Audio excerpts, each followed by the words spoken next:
Bonjour Ronald Guillemont. Merci beaucoup de nous donner du temps pour faire ce débriefing aujourd'hui pour les lecteurs et les auditeurs de François.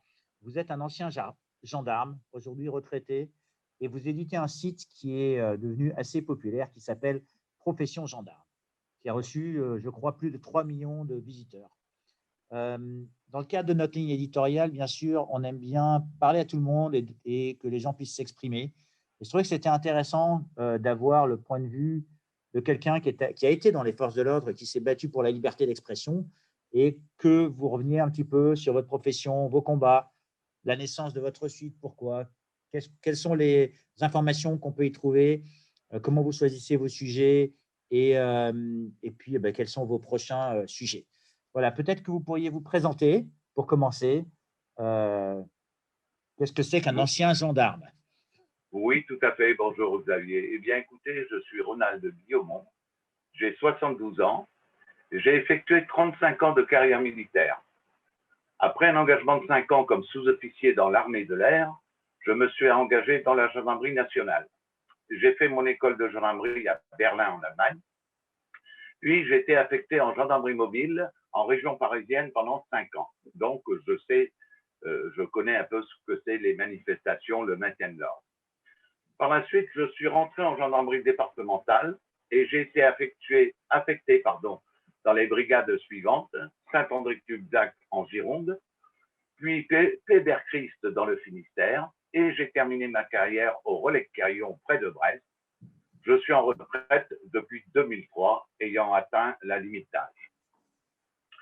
En ce qui concerne mon combat pour la liberté d'expression des forces de l'ordre et de l'association, n'étant plus soumis au devoir de réserve, très rapidement, je me suis intéressé aux forums et aux divers sites qui fleurissaient sur la toile. Avec Internet, je suis entré en contact avec de nombreux camarades officiers et sous-officiers de gendarmerie, actifs et retraités.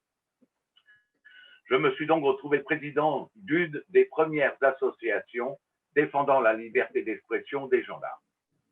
Au mois d'octobre 2014, la Cour européenne des droits de l'homme rendait un arrêt de justice pour l'un de mes camarades, le colonel Jacques Bessy, président de l'ADEF-Dromil. ADEF-Dromil, c'est l'Association de défense des droits des militaires. Et la CEDH condamnait la France pour non-respect de l'article 11 de la Charte européenne des droits de l'homme. Ceci a eu pour conséquence que j'ai été entendu en commission à l'Assemblée nationale et au Sénat. Et un an plus tard, la loi du 28 juillet 2015 autorisant la création d'APNM, c'est-à-dire d'associations professionnelles nationales de militaires, était votée. Et ça, c'était pour promouvoir la liberté d'expression au sein de votre ancienne profession, on va dire. Oui, en clair, avant cet arrêt de la Cour, enfin avant la loi du 28 juillet 2015, les militaires n'avaient pas droit de s'associer. Ils pouvaient participer à une association de joueurs de pétanque, de joueurs de domino, mais il n'était pas question qu'ils créent une association pour défendre leurs intérêts, l'intérêt des militaires. C'était complètement interdit par le règlement. La grande muette était bel et bien muette et muselée. Donc, c'était une rupture d'égalité. C'était une rupture d'égalité, on va dire, entre les citoyens. Voilà. La loi du 28 juillet, qui a été votée après les arrêts de la CEDH, autorise donc maintenant l'ensemble des militaires français à se constituer en association professionnelle. Elle fait l'impasse sur les syndicats, parce qu'il faut savoir que les militaires allemands, eux, sont syndiqués, les policiers sont syndiqués, mais les gendarmes, sûrement pas. Les associations professionnelles qui ont été créées, cette loi, elle est quand même, je la considère un peu inique. Inique dans le sens où, pour participer à une association professionnelle militaire et faire partie de son conseil d'administration, il faut que le militaire soit en activité de service. Ce qui veut dire que la grande muette a encore de grands jours devant elle. Tout simplement parce que vous prenez un sergent, un adjudant ou même un caporal et que vous le mettez en face d'un colonel ou d'un général, il n'aura pas le dernier mot, même en tant que gérant d'une association. Donc, ayant participé à cela, mon association, celle d'aujourd'hui, l'association professionnelle gendarmerie APG, et le site Profession Gendarme, comment je l'ai créé.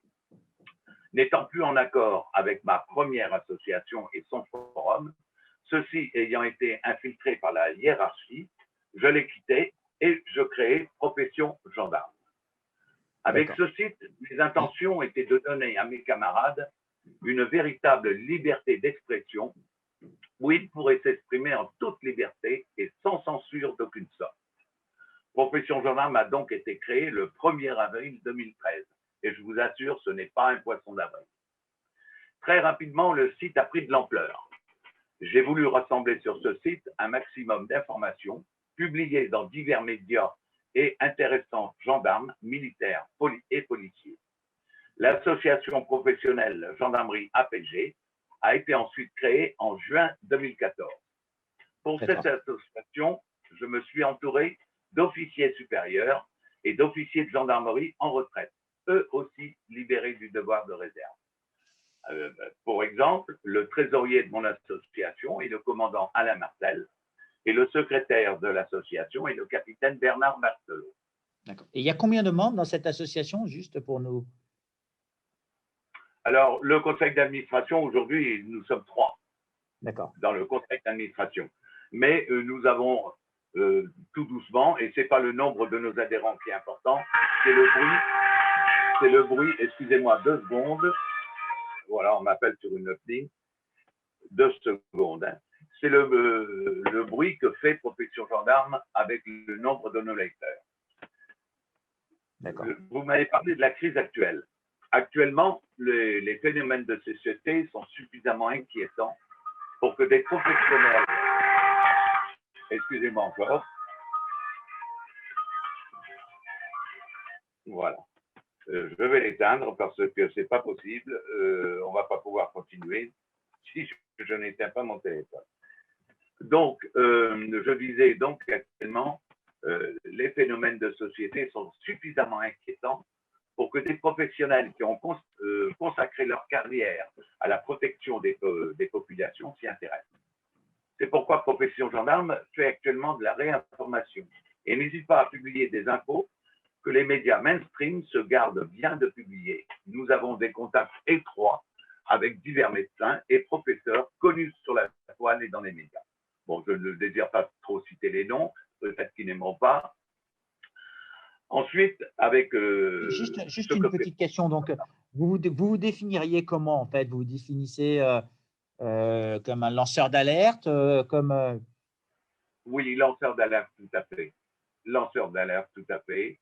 Et combattant pour la liberté d'expression, parce que cette liberté d'expression, est-ce qu'elle nous allons la conserver? Je parle au niveau du peuple, rien n'est moins sûr. Hein. Quand on voit ce qui se passe actuellement, quand on voit le lavage de cerveau qu'il y a sur toutes les chaînes de télévision, la peur qui est insidieusement insérée dans toutes les familles. Et c'est pour ça que je reçois à l'heure actuelle, comme vous m'aviez posé la question, énormément de remerciements. Ça vient dans les forces de l'ordre avec qui vous avez gardé des contacts, ce message est partagé ou bien ils peuvent pas parler? Alors, il faut savoir que les militaires, tous les militaires, et les gendarmes en particulier, sont actuellement tenus par le devoir de réserve. Ce qui veut dire que, étant en service ou en tenue, ou même étant reconnus comme gendarmes, ils ne feront pas part de leurs sentiments et de leur opinion personnelle. Car on pourrait le reprocher par la suite. Ils ne feront sûrement pas de critique du gouvernement, de n'importe quel ministre et de tout ce qui est mis en place à l'heure actuelle. Et bon, ils reçoivent des ordres qu'ils sont obligés d'exécuter. Maintenant, il faut savoir que les ordres, encore faut-il qu'ils soient légaux, hein, et à ce moment-là, c'est au commandement et à la hiérarchie de la gendarmerie de faire le nécessaire pour qu'un gendarme ne soit pas mis en situation d'exécuter un ordre illégal, tout simplement. Mais il est un fait que il ne faut pas s'attendre à ce qu'un gendarme en tenue vienne, ou alors il prend de grands risques et il sait qu'il y a la démission derrière ou que son avancement sera terriblement compromis. Alors, je voulais quand même vous parler un peu des remerciements que je reçois, parce que c'est vraiment, ça donne envie de poursuivre le combat.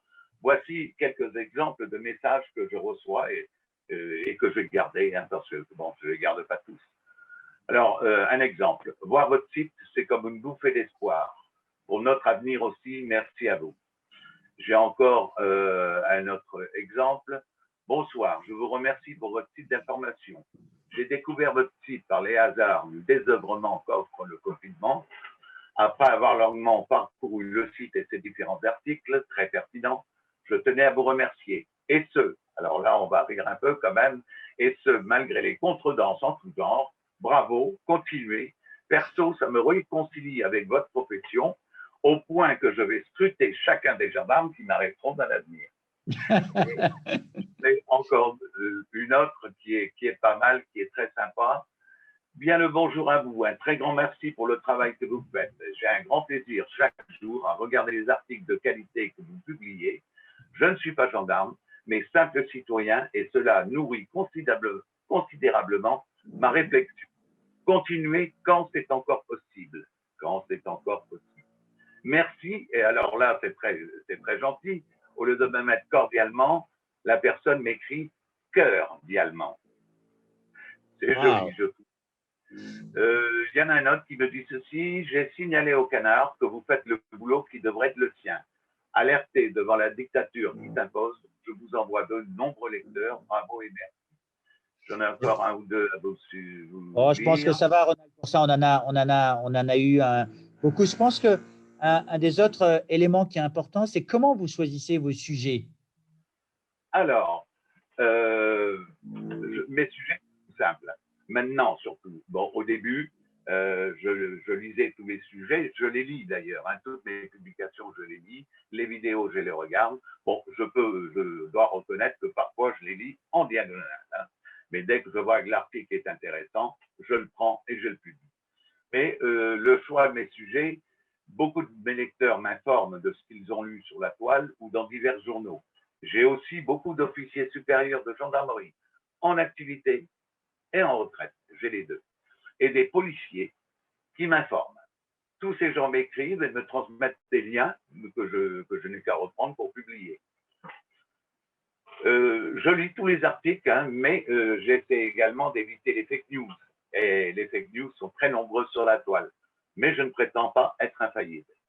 Pour des raisons techniques, je me limite à 10 articles par jour. Donc, pour ce qui est du choix de mes articles, c'est très facile.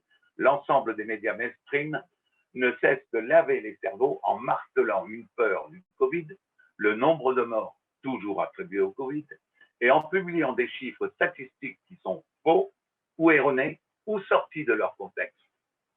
Bien entendu, Profession Gendarme reste toujours un journal d'information tourné vers l'ensemble des forces de l'ordre. Mais en ce moment, je crois que l'actualité concernant l'ensemble des peuples intéresse aussi ces forces de l'ordre qui font partie de ce peuple et qui sont en son service. Voilà. Et juste pour revenir un peu, vous avez des liens avec vos collègues à l'étranger,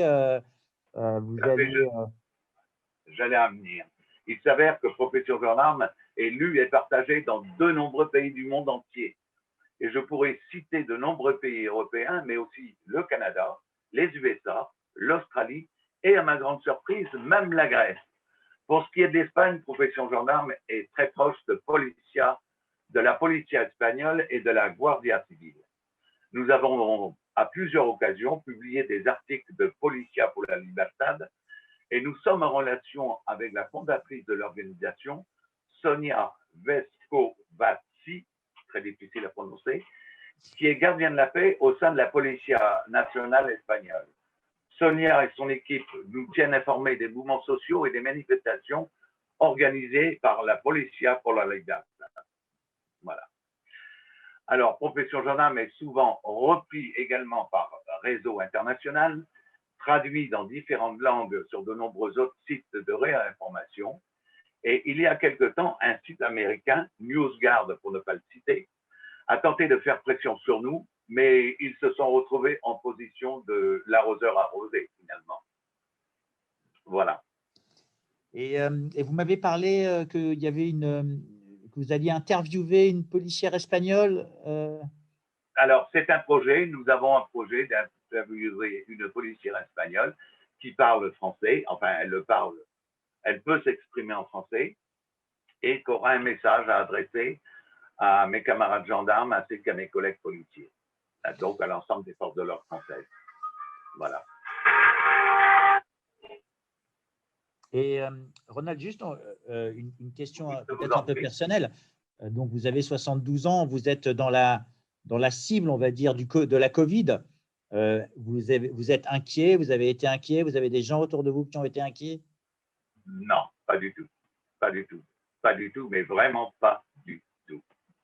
Non, pour moi, je vais peut-être exagérer, la Covid, elle existe, c'est certain. C'est un virus qui existe, mais qui n'est pas aussi mortel qu'on le prétend. Ne serait-ce qu'avec les tests PCR actuellement qui sont mis en place, de considérer qu'avec un test PCR, on a affaire à des gens positifs, donc des gens malades, c'est faux. On a tous en nous plein de virus et c'est pas pour ça que l'on est malade. Bon. La grippe, on l'a pas tous les ans. Le rhume, une angine, on les a pas tous les ans. On passe à côté parfois. Et je considère qu'avec les tests PCR tels qu'ils sont faits, je crois que c'est un médecin qui avait sorti cet exemple. Vous prenez une usine de fabrication quelconque, un grand atelier où il y a beaucoup de pollution. Donc, vous avez un système de reconditionnement de l'air à l'intérieur de ce hangar et vous avez des filtres. Si vous allez chercher les filtres usagés, vous allez trouver plein de particules, plein de merde à l'intérieur, c'est le cas de le dire. Eh bien, les fosses nasales de l'être humain, c'est notre filtre à nous. Nous respirons en permanence des poussières, on respire de tout et c'est filtré par nos fosses nasales. Il est un fait que si on va chercher au fond des fosses nasales, eh ben, on va trouver tout et n'importe quoi.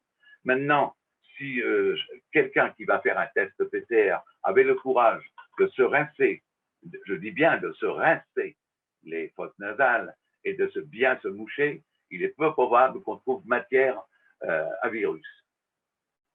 Voilà ce que je pense. Donc non, je ne suis pas du tout inquiet, mais vraiment pas. Bon, ben, écoutez, Ronald, merci beaucoup d'abord d'éditer Profession Gendarme et de nous avoir donné du temps pour nous expliquer ce que c'était. C'est important de donner la parole à tout le monde. On vous souhaite une excellente après-midi et de continuer à réinformer les gens. Bien, je continuerai. Merci à vous de me donner la parole également et de me permettre d'ouvrir les yeux au maximum de personnes. Merci à vous, Xavier. Bon après-midi.